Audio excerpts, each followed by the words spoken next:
Babies having babies. Underage pregnancy spikes in the Eastern Cape. Talk to your children about issues of sexual reproduction. A High Court battle between top cops Sabia and Masimola.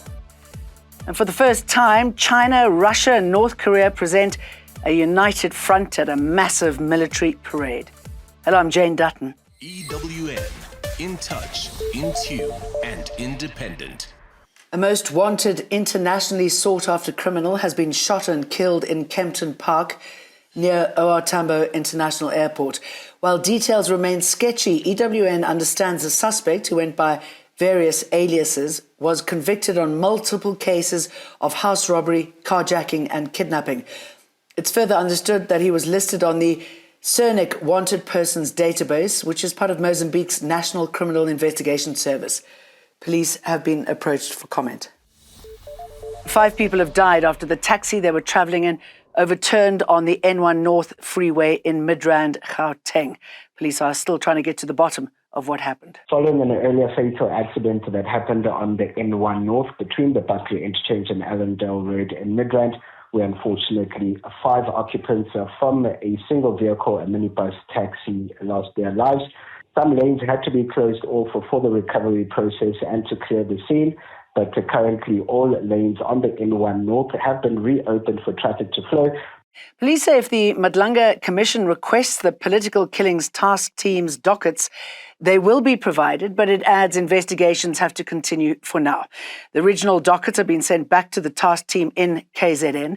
In July, KwaZulu-Natal Police Head Nhlanhla Mkhwanazi said the dockets have been sitting at the office of now suspended crime detection boss Shadrach Sibia. In that joint statement, we are saying that should the commission need these dockets, we've got copies, or in any format that they need them, whether they require the originals will then be taken back and sent back to Pretoria. But the National Commission has assured that the copies are there, they are safeguarded, but the work must continue. At the Gauteng High Court in Pretoria today, Sabia has been challenging what he calls an unlawful stay-at-home directive, alleging National Commissioner General Fani Masimola bypassed due process when suspending him due to Mkhwanazi's allegations.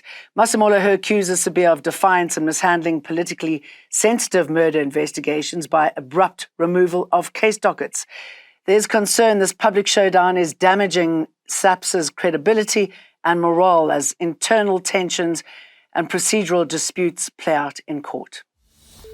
Eastern Cape Police have opened several cases against adults accused of impregnating minors after the government revealed that 117 girls aged between 10 and 14 gave birth in public hospitals between April and July.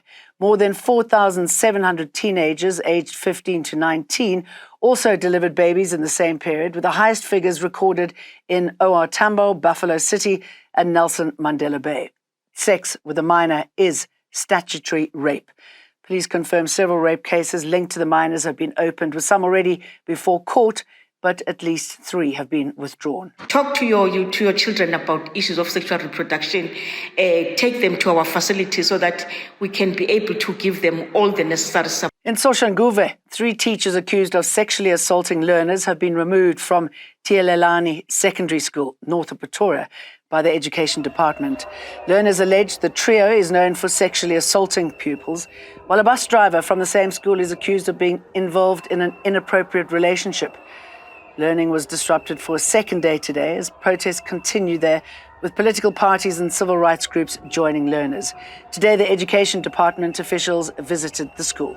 Their names were mentioned in that meeting, that they've been engaging on sexual harassment, sexual assault, touching kids at the back, eating their scarf tins, engaging in a personal relationship with them. Teachers Union SATU has slammed this incident. The teacher can be seen slapping learners at a KwaZulu-Natal school. This follows a trending video showing the incident at the Dr. Joseph Shabalala High School in Ladysmith. It's a very unfortunate incident to happen in our schools. All teachers know that corporal punishment or any form of assault is not allowed or permitted in our schools. It is very unfortunate, and we have sent the regional secretary to also go to the school and engage with the teachers so that we can be in a better position to understand the circumstances around this. Will we see artificial intelligence in African courts? This was the focus at the J20 summit underway in Sandton. Heads of judiciary from G20 nations have been meeting at the Constitutional and Supreme Court's conference. The theme this year is Justice in a Time of Change. Deputy Chief Justice Mandisa Maya highlighted the potential of AI in courtrooms, but warned it must be adopted carefully. It has been quite exciting to discover that tools for legal research, transcription, and automated administrative functions can free judges to focus on the core human element of adjudication. A Burundi national who's one of about 500 foreign nationals who were handed eviction notices at 2 sites in Cape Town today says she's disappointed in the South African government. The occupants living at Wingfield in Maitland and Payne City in Bellville were relocated during the COVID-19 pandemic after being evicted from Green Market Square in the city's CBD.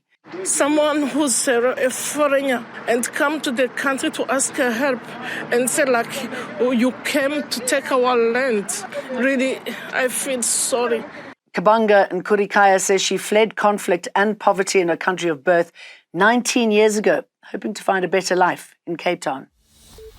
The Gauteng province has announced plans to establish a police political killings task team in the province. The team will have to look into politically related deaths from as far back as 2010.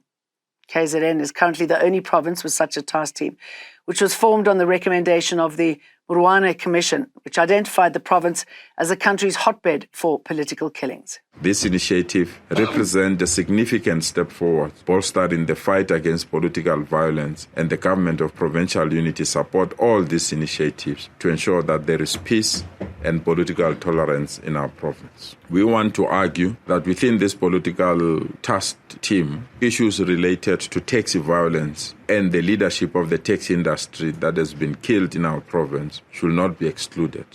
The Gauteng government has also set aside 50 million rand for a program that will train unemployed youth in skills needed by the state.